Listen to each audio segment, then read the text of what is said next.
Magandang araw sa inyo mga ka-abroad, mga ka-ex-abroad. At update sa ating mga alagang malalaking lahi ng manok ay nangitlog na rin itong si Bulik.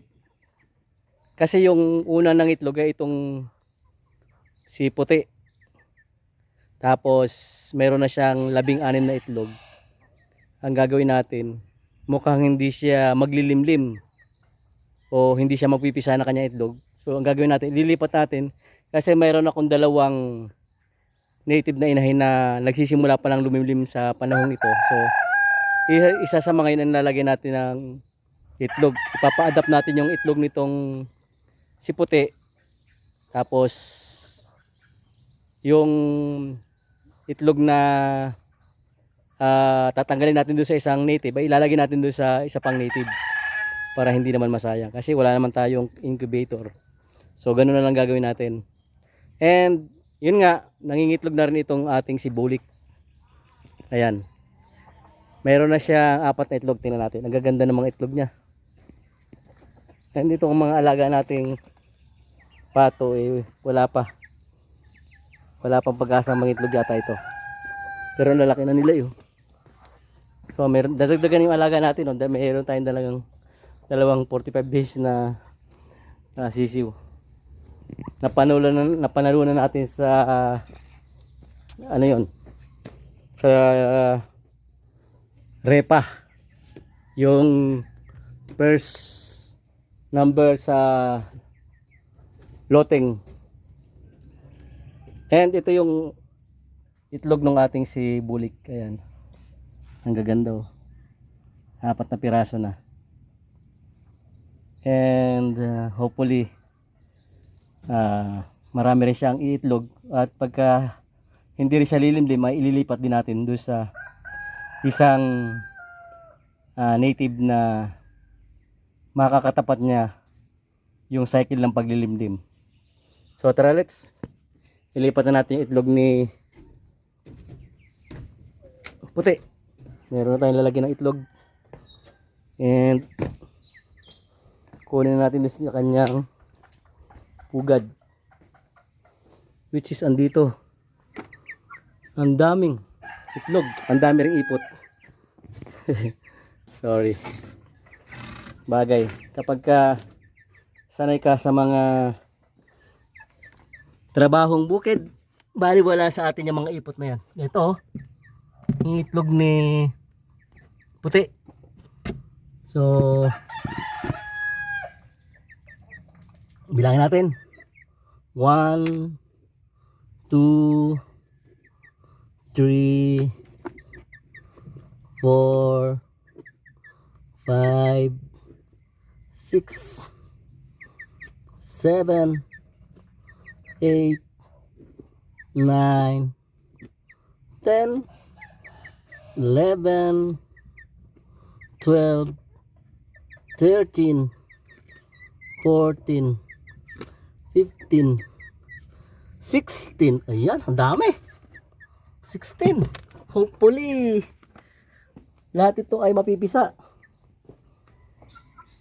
So tingnan natin kung yan, sorry, baka mabasag. Kung saan ito magandang ilipat. Tingnan natin yung ating mga inahin. Kasi itong mga inahin ito ay dito ang itlog sa ating bakuran.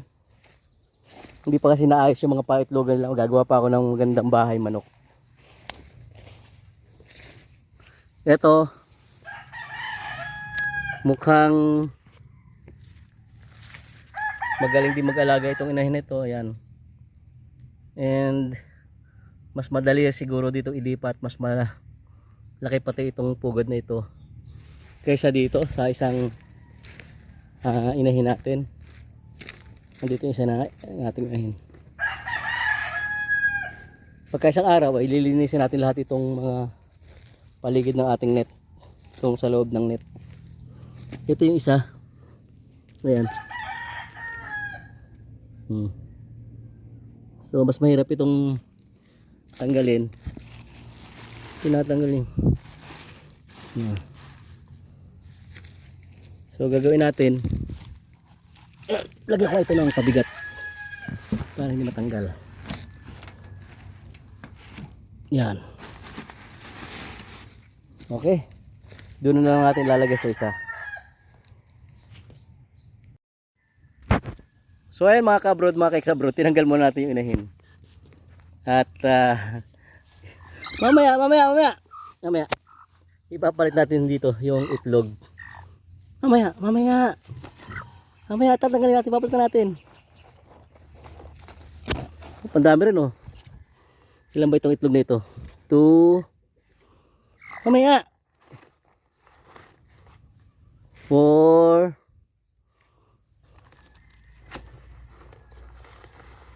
6. Mamaya. 2, 4, 6. 8. 10. 12. 14. Ang dami rin. 14. Ilalagay natin ito. Ayan. Saan natin lalagay itong itlog ng ating malalaking lahi ng manok na gusto nating maparami. So, hindi na natin kailangan bumili ng incubator, di ba?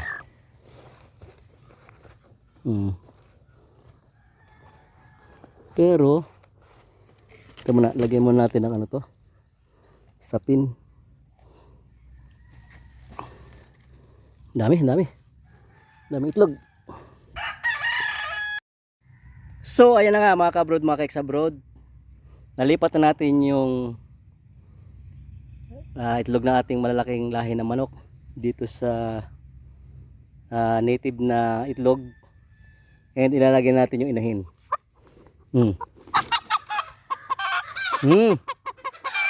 Punta na. Sige na. Tatayusin natin itong pugad mo. Ito iaayusin natin ng maganda para hindi mabasa ng ulan. Ako, nagkagulo na sila. So yun nga mga kabrod, mga kaeksabrod, okay na. Secured na yung ating pugad. Hindi na ito mababasa ng ulan. Kahit pa humangin na malakas ang ulan ay hindi ito maampiyasan. So hopefully ay mapisa lahat itong lagay nating 16 na pirasong itlog. And yun namang itlog na ito ay ilalagay natin doon sa ibang naglilimlim.